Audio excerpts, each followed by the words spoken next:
Welcome, everybody. Carol So glad to see all of work you. on it, so Thank you so much for coming. because we need to know.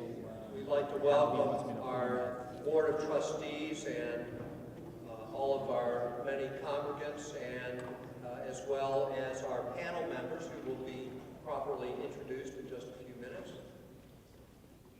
And I'd especially like to thank Don Kimmelman, a member of our congregation, who really made this possible this evening.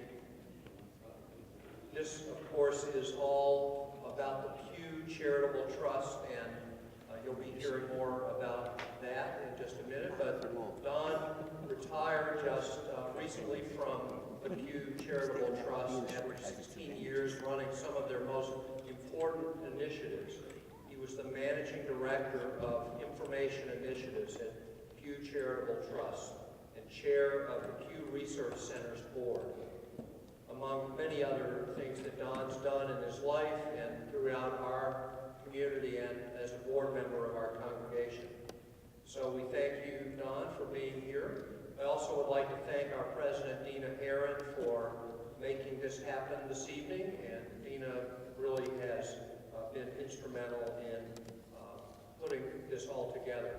And a special thank you to Rabbi Joe Maderer, who really spearheaded all of the efforts to arrange for our panel members and the topic, and to have all of our materials here. And so we want to thank you, Rabbi, and also want to ask you that after the presentation tonight, we have actual copies of the report that the Pew Research Center put together.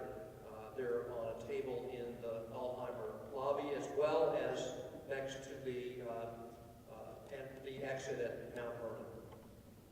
Tonight we're going to engage in what I think is maybe one of the most important discussions we've had in our congregation for a long time.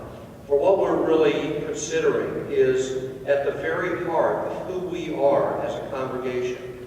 Why does our congregation exist, and what is our purpose? Tonight we'll consider some of the findings of the recent survey of Jewish Americans. To me, the most challenging statistic was that the fastest growing group of Jews in America are those who identify with no denomination and those who are unaffiliated with any synagogue. Therefore, the onus is really on us to explain why synagogue affiliation is important and why our congregation is relevant and meaningful. We need to do this so we can continue to grow and thrive into the future. But even more important, we need to do this because of what Judaism provides to the world. In this week's Torah portion, Pekudei, at the very end of the book of Exodus, we read about the completion of the Mishkan, or the tabernacle that was the prayer space for the Israelites in the wilderness. The most important detail about this tabernacle is that the Ark of the Covenant, the law, God's revealed word, is at the very center of the camp. And the message of the Torah is that human beings need God in order to create a just society. Judaism believes that without God there is no justice, and without justice there's no human equality or dignity. Whether you believe this or not, and I admit that it's hard to believe that in our secular world today, Judaism certainly believes that the placement of the Mishkan at the very heart of the camp suggests that society needs a constant reminder of the presence of God. This is why our congregation exists, to help Jews connect with God and to connect with each other. And this is why I think it's so important to dig deep into the findings provided by Pew and to think about how we can be leaders in the Jewish world to provide a new, more meaningful, and more relevant definition of the synagogue of the future. So thank you, Alan, for being here, and thank you, Don, for arranging this. Welcome.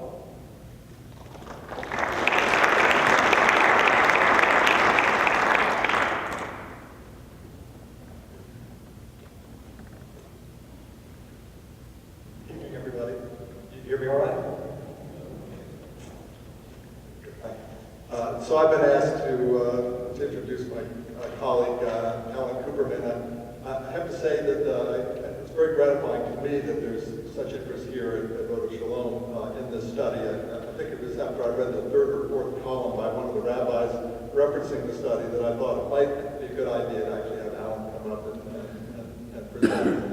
I knew he's a terrific presenter. Well, in introducing Alan, I thought I'd tell you a little bit about how this survey came to pass. The impetus is very clear. It came from Jane Eisner, who is the editor of the Jewish Daily Forward, and I see some nodding heads here. Philadelphians may remember her better as a longtime journalist at the Philadelphia Inquirer, or among other things, she was the editor of the editorial page. Anyway, Jane was distressed to learn that the Jewish federations in North America, which had done national Jewish population studies every decade or so, decided not to repeat the survey that it had last conducted in 2001. That earlier survey had cost a great deal of money and had been heavily criticized on methodological grounds, so the Federation decided to stand down. Concerned about the lack of reliable, up-to-date data on American Jewry, Jane asked if the Pew Research Center was willing to fill the void. She'd come to the right place.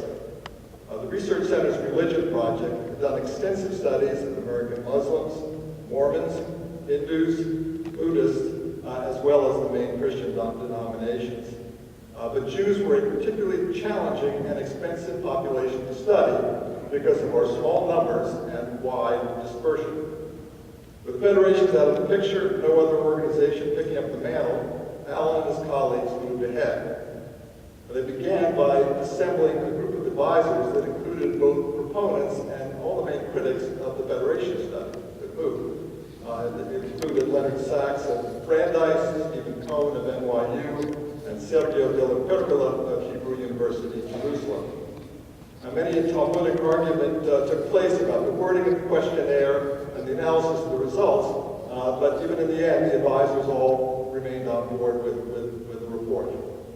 One big difference between the Pew report and previous ones is the Pew Research Center maintains an attitude of strict neutrality on all the subjects that we study, whether it's political polarization, illegal immigration, or attitudes toward America around the world.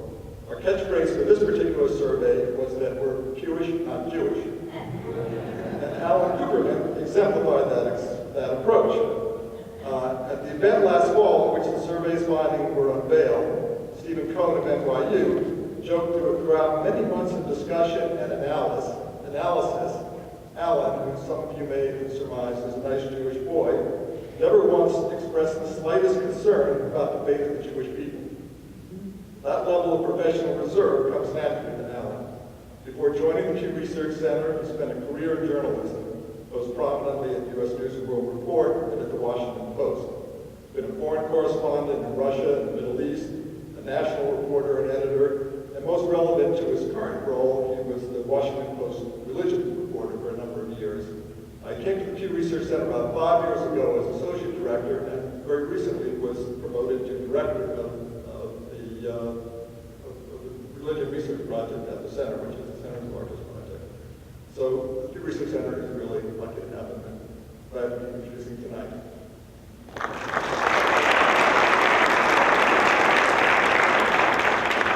See if this is on. Oh, good, it is. Excellent. I've got to sort of make my way around a couple of chords here. Excuse me.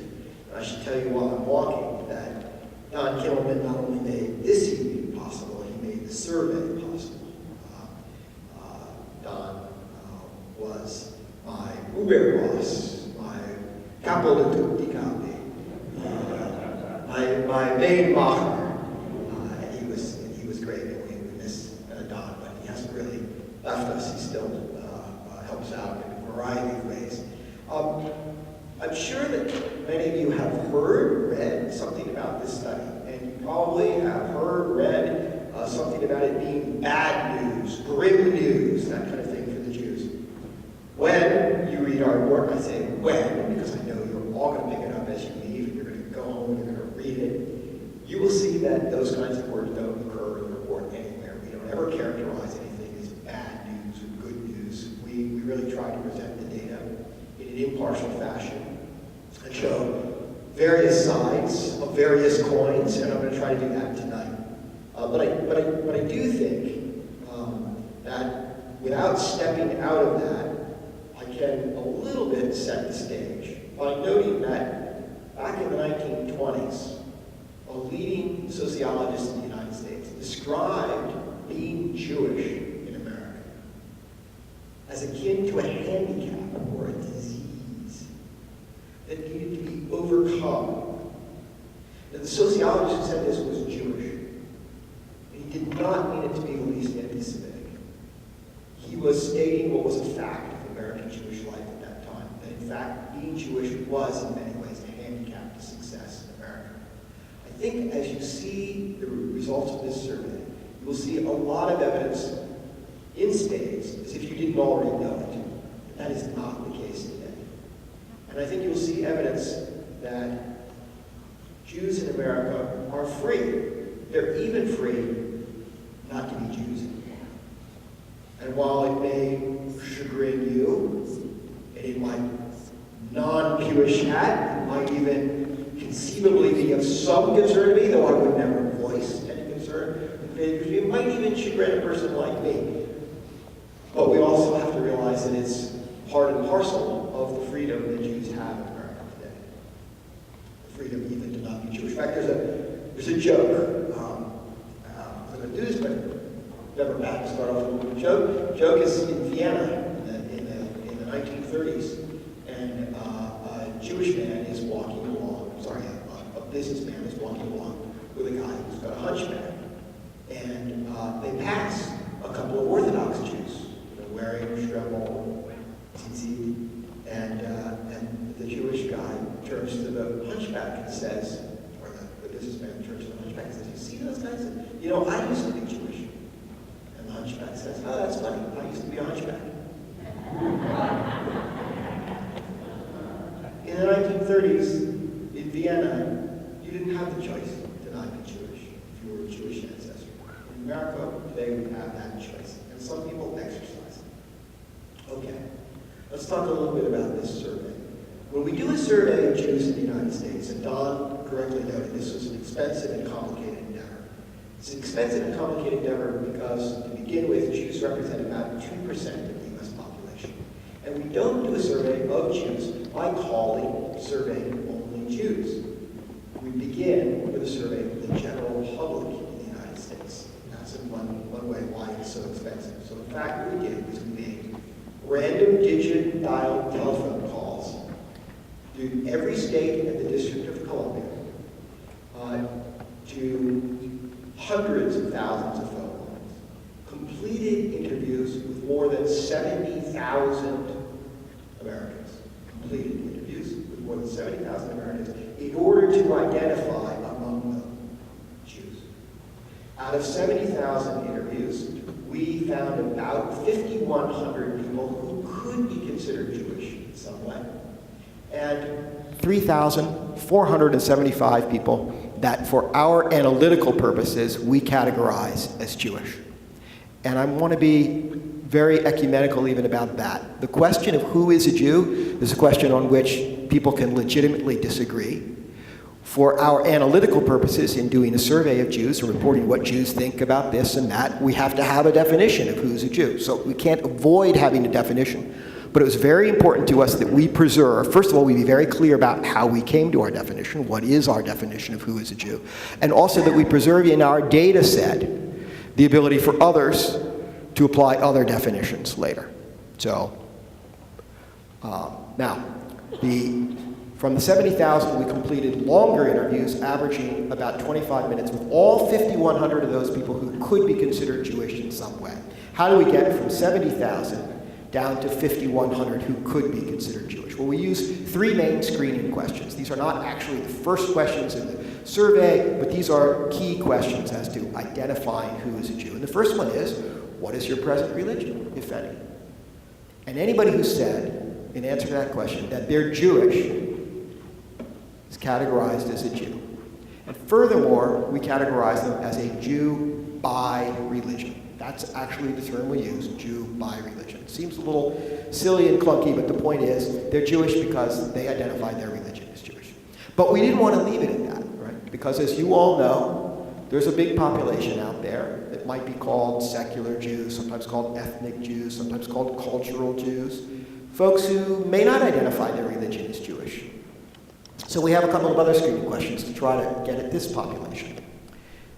Second one is, aside from your religion, do you consider yourself Jewish or partially Jewish? And the third one is, and do you have a Jewish parent, at least one Jewish parent? Now, anybody who answered the first question by saying that they are atheist or agnostic or nothing in particular, and there are lots of those nothing in particular folks in the general population, and who also said that they do consider themselves Jewish, and they do have a Jewish parent, we also categorize them as Jews. We call them Jews of no religion. Again, it's a little bit of a clunky term. We didn't actually invent it. It's been used by sociologists of religion for some decades now. It's been used in previous Jewish surveys. You can think of it if you want as a secular or cultural Jew, if that term is easier for you. But Jews of no religion, again, someone who identifies themselves as atheist or agnostic or nothing in particular, when you ask them what their religion is, they are not saying Jewish, but they do consider themselves Jewish, and they have at least one Jewish parent. Now, when we look at the Jewish population as a whole in America today, and this is one of the key findings of the survey, it's between